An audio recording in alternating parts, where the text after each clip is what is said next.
नमस्कार दोस्तों, विद्या चैनल में आपका स्वागत है। और आज के इस हम लोग वीडियो में देखने वाले हैं 3D चैप्टर, ठीक है। और ये चैप्टर 11 है, क्लास 12 का एनसीईआरटी मैथ सॉल्यूशंस है। हाँ, तो यदि मैं एग्जामिनेशन पॉइंट ऑफ व्यू से बात करूं, यदि ये 3D का, तो 3D और इसके पहले जो एलपी हम लोग देखे थे उन दोनों से मिला करके 17 मार्क्स का क्वेश्चन एग्जाम में आता है। तो एग्जामिनेशन पॉइंट ऑफ व्यू से ये काफी ही इंपॉर्टेंट है, ठीक है।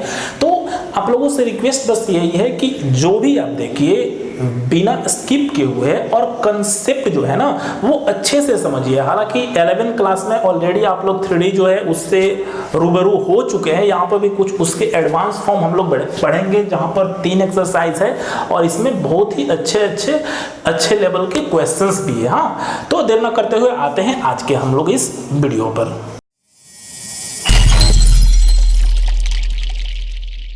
फर्स्ट है हमारा, if a line makes angle 90 degree 135 degree 45 degree with the x, y and z axis respectively, find its direction cosine। ठीक है, यानी कि हमें क्या यहाँ पर फाइंड आउट करना है, तो डायरेक्शन कोसाइन जो है वो फाइंड आउट करना है। और कह रहा है कि लाइन जो है वो क्या क्या एंगल बना रहा है भाई, तो 90 डिग्री x के साथ, 135 डिग्री y के साथ और 45 डिग्री z के साथ। तो 2D में जैसा कि x y होता है वैसे ही यहाँ पे 3D है, तो 3D में x y और z मिलेगा, ठीक है। कुछ इस तरह से इसका पिक्चर हो जाएगा, ठीक है।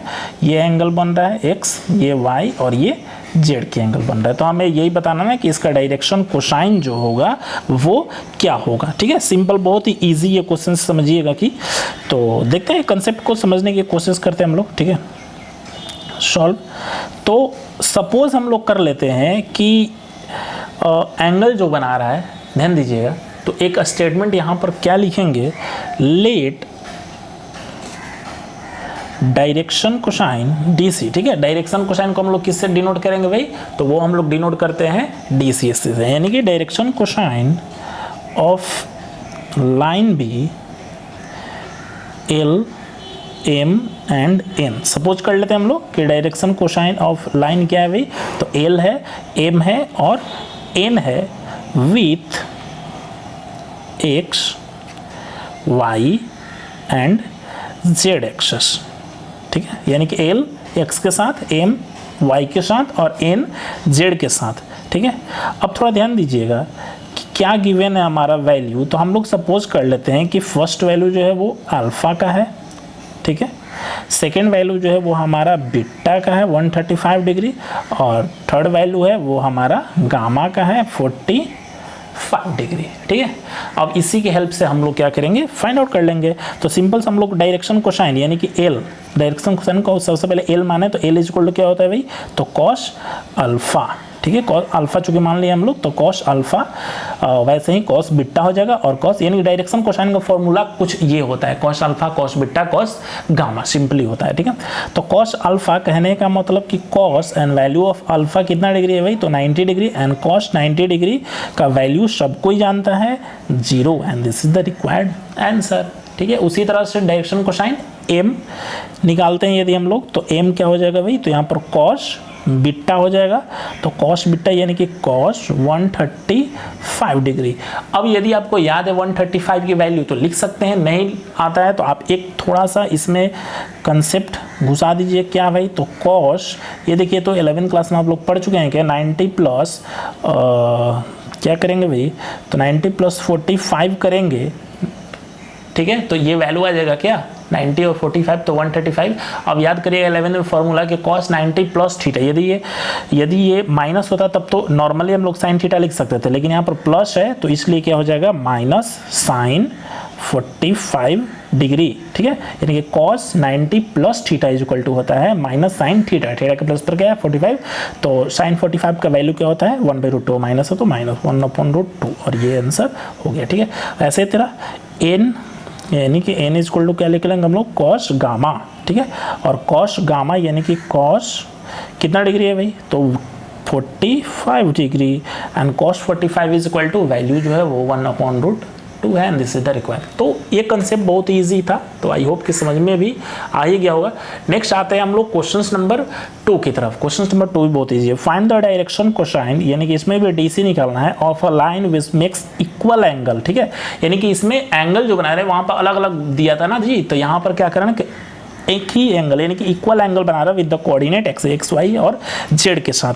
कहने का मतलब कि इसमें आपको फाइनली यही कह रहा है कि जो एंगल बन रहा है ना वो इक्वल बन रहा है, यानी कि एल, सपोज दैट कि यदि एल आप सपोज करिएगा तो एल, एम और एन सपोज करिएगा तो फाइनली ये तीनों इक्वल होगा, is equal to cos alpha आप ले सकते हैं, ठीक है। यानी कि सब एंगल इक्वल, यदि एल एम एन और यदि आप एंगल मानते हैं तो वैल्यू सब इक्वल हो जाएगा वो कॉस अल्फा का। तो ध्यान दीजिएगा कि एक लाइन हम लोग इसमें बढ़ाएंगे, if the direction cosine of a line L, M and N, ठीक है, यदि किसी भी लाइन का direction cosine L M N हो then L square plus M square plus N square is equal to 1 होता है। और इसी फॉर्मेट को लेकर के, यानी कि इस फॉर्मूला को यूज़ करके हम लोग इस क्वेश्चन को सॉल्व कर सकते हैं। जब भी इक्वल कंडीशन है तो आप ये फॉर्मूला डायरेक्ट यूज़ करिए और आंसर आपके पास आ जाएगा, ठीक है। तो सिंपल सा देखिएगा, यहाँ पर जो हमने लिखा कि L is equal to cos alpha, ठीक है, M is equal to cos alpha और एन इज इक्वल टू भी कॉस अल्फा, यानी कि तीनों इक्वल है, ठीक है। तो तीनों का ये वैल्यू है। तो सिंपल से थोड़ा ध्यान दीजिएगा कि एल स्क्वायर, एम स्क्वायर और एन स्क्वायर लिखे इज इक्वल टू 1 लिखा। इसको हम लोग क्या कर रहे हैं कि यूज़ कर रहे हैं। तो एल का वैल्यू क्या है, कॉस अल्फा, तो यहाँ पे लिख देंगे क्या, cos square alpha plus M का भी तो वैल्यू कॉस स्क्वायर अल्फा है, तो लिख देते हैं cos square alpha plus N, तो एन का भी तो वैल्यू कॉस अल्फा है, तो cos square alpha is equal to 1 है, तो 1 हमने लिख दिया। सबका वैल्यू तो इक्वल है ना जी, तो सबका वैल्यू इक्वल है तो हम लोग वैल्यू को डायरेक्ट क्या कर दिए, बस लिख दिए इज इक्वल टू 1। अब ध्यान दीजिएगा कि 1 cos square alpha, 2 cos square alpha और ये 3 कॉस स्क्वायर अल्फा, यानी कि 3 कॉस स्क्वायर अल्फा है ना जी, तो लिख देते हैं 3 cos square alpha is equal to 1 है, तो 1 लिख दिए हम। अब देखिए cos square alpha is equal to क्या हो जाएगा, 1/3, या कॉस अल्फा की बात किया जाए केवल इज इक्वल टू, तो 1/√3, ठीक है। ये इसको बाहर निकलेगा तो ये निकल जाएगा प्लस माइनस 1/√3। तो ये वैल्यू जो था यानी कि प्लस माइनस √3। तो फाइनली यदि डायरेक्शन कोसाइन की, ये समझिए तो आंसर हो गया है, लेकिन डायरेक्शन कोसाइन फाइनली आपको लिखना होगा, तो लिखिएगा सो डायरेक्शन कोसाइन डीसी, ठीक है, लिखें direction cosine of line are either, यानी कि या तो क्या क्या हो सकता है भाई, या तो 1/√3, 1/√3 तीनों का तीनों पॉजिटिव होगा, या और एक माइनस भी वैल्यू आया ना जी, तो माइनस वाले वैल्यू को लिख देंगे हम लोग, -1/√3 -1/√3 और -1/√3, this is the required answer. ये तो पॉजिटिव वैल्यू या फिर नेगेटिव वैल्यू आ गया। तो आई होप कि कंसेप्ट आपको समझ में आएगा। बस इक्वल था तो इक्वल के लिए हम लोग ये यूज करना था, L square, M square, N square equal to 1 equal condition में, और सबके वैल्यू को हमने लिख दिया, ठीक है। नेक्स्ट आते हैं हम लोग अपने क्वेश्चन नंबर 3 की तरफ। हाँ, क्वेश्चन नंबर 3 भी बहुत अच्छा क्वेश्चन है। क्वेश्चन है कि if a line has the direction ratio dr दिया हुआ है -18, 12, -4, then what are its direction cosine. हाँ, इसमें भी डायरेक्शन कोसाइन पूछ रहा है, बस इसमें रेशियो जो है वो आपको दे दिया है। सिंपल सा है, तो इसको हम लोग सॉल्व कर लेते हैं, ठीक है। देखिएगा, बस वीडियो का स्किप नहीं करना है आप लोगों को, हाँ, बस कंसेप्ट को समझते जाना है कि कैसे कैसे एक्चुअल में ये चीज़ चल रहा है। तो यदि सपोज कर लेंगे हम लोग, तो let a is equal to -18, b is equal to 12 and c is equal to -4। ठीक है, ये हमने लिख लिया वैल्यू। अब हम लोग जानते क्या भाई कि डायरेक्शन कोसाइन ऑफ लाइन का एक फॉर्मूला होता है। जब रेशियो दिया रहता है ना, तो उसके लिए डायरेक्शन कोसाइन ऑफ लाइन का फॉर्मूला होता है, फर्स्ट के लिए होता है a/a² b² c² मैग्नीट्यूड। ठीक है, यानी किसी एक का लेकर के और फिर सबका मैग्नीट्यूड। यदि b के लिए बात किया जाए तो b के लिए भी वही a² b² और c²। ठीक है, और c के लिए बात किया जाए तो इसका भी वही a² b² और c²। तो इस फॉर्मूले को यूज़ करके और ये क्वेश्चन जो है आपको सॉल्व कर देना है। ठीक है, ये हमने फॉर्मूला लिख लिया। तो क्या करेंगे, अब बारी बारी से सबका वैल्यू पुट कर लेते हैं। देखिए, तो ये a है तो यहाँ पे क्या लिख देंगे 18। ठीक है, 18 माइनस में है। ठीक है, अब देखिए ये सबका स्क्वायर करना है, तो सबका स्क्वायर हम लोग करेंगे, एक का करेंगे, बाकी सबका डायरेक्ट लिखेंगे। तो -18 का स्क्वायर प्लस 12 का स्क्वायर, सॉरी 12 है, b का वैल्यू है 12, तो 12 का स्क्वायर प्लस c है -4। ठीक है, ये एक का वैल्यू हमने लिख लिया। अब इसको थोड़ा सा सॉल्व करते हैं और फिर क्या करेंगे कि यहाँ पर इजी वे में लिख लेंगे। तो देखिए 18 है, ये इसका स्क्वायर और इसका स्क्वायर, सबका स्क्वायर करके और ऐड करेंगे। तो 18 का स्क्वायर, ये ऊपर वाला 18 है। ठीक है, ये ऊपर वाला 18 है, तो यहाँ पर हम लोग लिख देंगे 18। अब देखिए 18 का स्क्वायर तो 324 आ जाएगा, ये प्लस में है, प्लस 12 का स्क्वायर करेंगे तो 144 आ जाएगा, प्लस इसका भी करेंगे तो 16 आ जाएगा, यानी कि -18 अपॉन ये सबको जब आप ऐड करते हैं तो वैल्यू जो आ जाएगा वो आ जाएगा 484। ठीक है, अभी एक का हम लोग सिंगल का भी यूज़ कर रहे हैं, फिर बाकी में इन सब का भी वैल्यू डायरेक्ट हम लोग पुट कर देंगे। तो फाइनली वैल्यू क्या आ जाएगा भाई, तो ये देखिए, तो 18 है तो -18। अब 484 किसका होता है, तो 484 होता है 22 का, और ये कट करेंगे तो ये आ जाएगा 9 और ये आ जाएगा 11, यानी कि फर्स्ट का वैल्यू जो आ गया वो क्या आया, तो -9/11।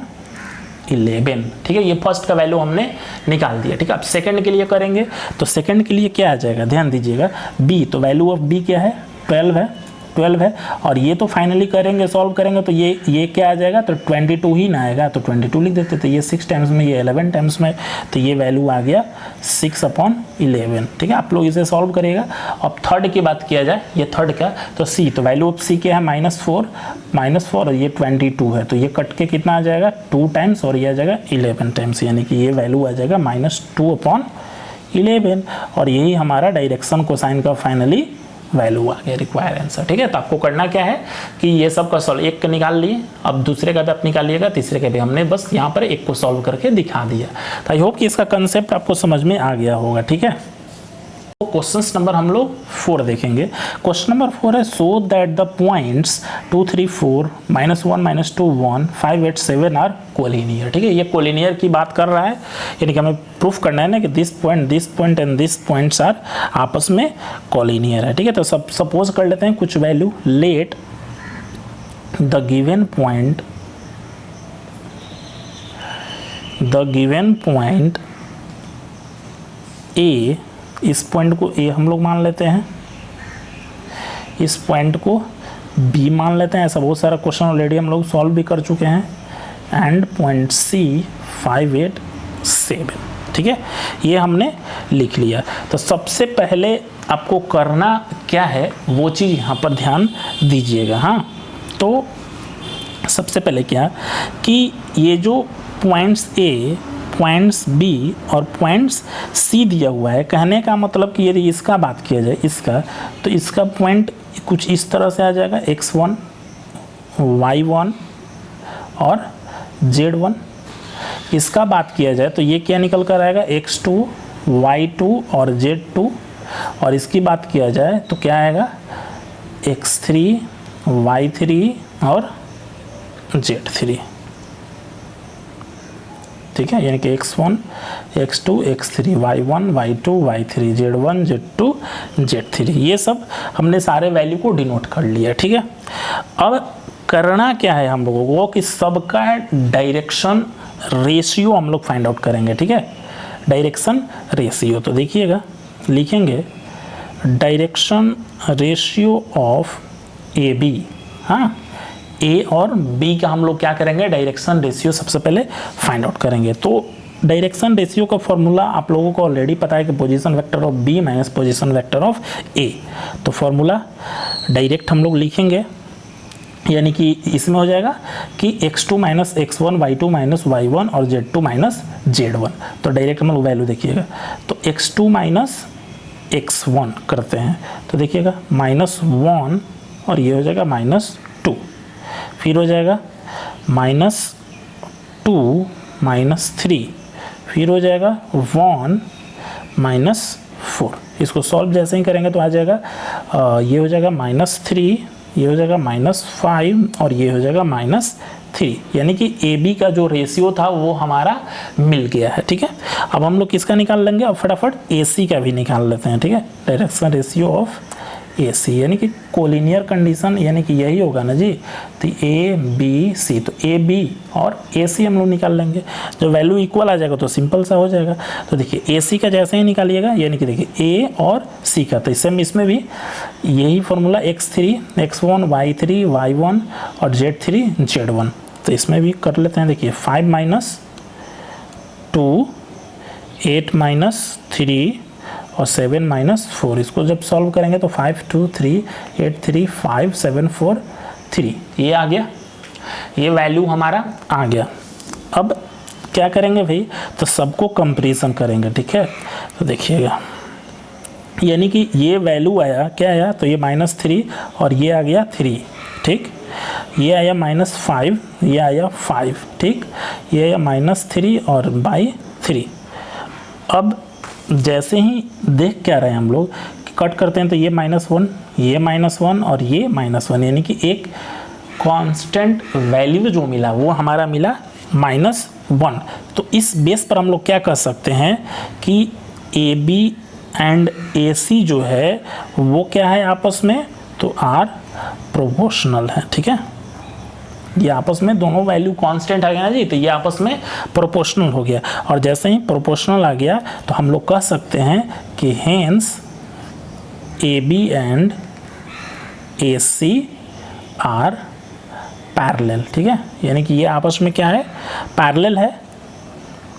ठीक है, इस तरह से so A B and C are collinear.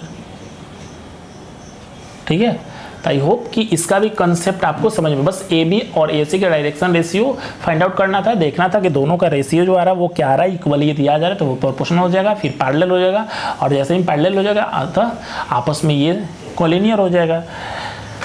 Next हम लोग देखेंगे क्वेश्चन नंबर 5 को, बहुत ही अच्छा क्वेश्चन है। हाँ, तो ये समझिएगा, आप लोग अच्छे से समझना है। क्वेश्चन है कि find the direction cosine of the sides of a triangle whose vertices are 3 5 -4 -1 1 2 और ये है -5 5 2। ठीक है, यानी कि डायरेक्शन कोसाइन हमें फाइंड आउट करना है एक ट्रायंगल का जिसका वर्टिसेस जो होता है ना वो यहाँ पर गिवन है। तो ट्रायंगल एक यदि हम लोग बना ले तो देखिए ये वाला यहीं पर रख देते हैं, ये ए है और ये बी का वैल्यू है तो यहाँ पर लिख देते हैं -1 1 2 और ये सी का वैल्यू है तो यहाँ लिख देते हैं -5 -5 2। ठीक है, तो ये हमने वैल्यू को लिख दिया। अब बारी बारी से क्या करेंगे, अब वैल्यू को फाइंड आउट करते चलते हैं। हाँ, यानी कि ध्यान में रखना कि इसको सपोज कर लिए ए और ये पॉइंट बी और ये पॉइंट सी, तो सबसे पहले हम लोग निकाल लेते हैं ए बी। ठीक है, तो यहाँ निकाल लेते हैं ए बी, फॉर्मूला वही रहेगा ए बी के लिए, दिस माइनस दिस, तो देखिएगा -1 और ये हो जाएगा -3 1 -5 2, देखिए ये 2 है ये 2 है, यहाँ पर माइनस है यानी कि प्लस हो जाएगा, तो 2 प्लस हो जाएगा 4। ठीक है, तो वैल्यू फाइनली जो है वो क्या मिल जाएगा हमें, तो मिल जाएगा 1 - 3 यानी कि -4, ये भी हो जाएगा -4, ये हो जाएगा 2 + 4 तो 6। ठीक है, और इस तरह से जो था ए बी का हमें वैल्यू फाइंड आउट हो चुका है। अब इसका क्या करेंगे कि यहीं पर मैग्नीट्यूड भी हम लोग फाइंड आउट कर लेंगे। तो मैग्नीट्यूड इज इक्वल टू क्या होगा, सबका स्क्वायर का सम, यानी कि -4 का स्क्वायर करेंगे तो 16 प्लस -4 का स्क्वायर करेंगे तो 16 प्लस 6 का स्क्वायर करेंगे तो 36, और सबको जब ऐड करेंगे तो देखिए कितना आ जाएगा भाई, 16 32 6 2 8 यानी कि 68। ठीक है, और जब इसको करेंगे तो कुछ इस तरह से आ जाएगा 2 × 2 × 17। ठीक है, अब 2 का पेयर निकल जाएगा बाहर, तो फाइनली वैल्यू जो आ जाएगा वो आ जाएगा 2√17। ठीक है, 2√17 हमारा वैल्यू जो था वो आ गया इस तरह। तो जैसे ही देखिए मैग्नीट्यूड ऑफ ए बी हमने निकाला तो वैल्यू इसका क्या आ गया, 2√17। ठीक है, तो जैसे ही 2√17 आता है तो अब हम लोग क्या करेंगे कि डायरेक्शन कोसाइन का फॉर्मूला अप्लाई करके और इसका ए बी का डायरेक्शन कोसाइन जो है वो फाइंड आउट कर लेंगे। तो direction cosine of A B यार, ठीक है, तो फर्स्ट वैल्यू ए ये है, सेकेंड वैल्यू ये बी है, और थर्ड वैल्यू ये यानी कि ये है सी।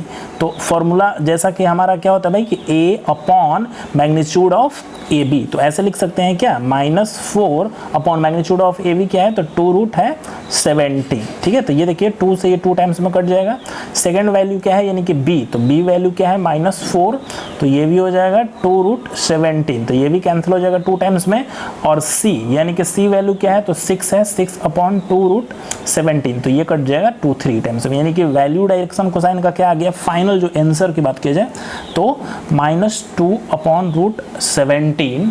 ठीक है, सेकंड वैल्यू क्या है, ये भी है -2√17, और थर्ड वैल्यू क्या है, तो 3√17। ये इस तरह से आ गया, एक वैल्यू जो है वो हमारा मिल गया। ठीक है, इसी तरह से हम लोग क्या करेंगे, ये ए बी के लिए निकाले ना जी हम लोग, अब हम लोग निकालेंगे बी सी के लिए। ठीक है, बी सी के निकालेंगे और ठीक, और तब जाकर क्या निकालेंगे, देखिए ए बी निकाले, बी सी निकाले, फिर सी ए के निकाले, और प्रोसेस सब में ये सेम ही होगा। तो हम यहाँ पर क्या कर रहे हैं, डायरेक्ट आपको वैल्यू बता रहे हैं और आप लोगों को क्या करना है कि सॉल्व करना है। ठीक है, तो बी सी का यदि निकालिएगा कि बी सी का क्या, तो बी सी का निकालना है डायरेक्शन कोसाइन। ठीक है, बी सी का हम डायरेक्शन कोसाइन की बात कर रहे हैं। हाँ, तो बी सी की डायरेक्शन कोसाइन की बात किया जाए तो इसका वैल्यू जो है इसका भी कुछ इस तरह से आ जाएगा, -2/√17 -3/√17 और -2/√17।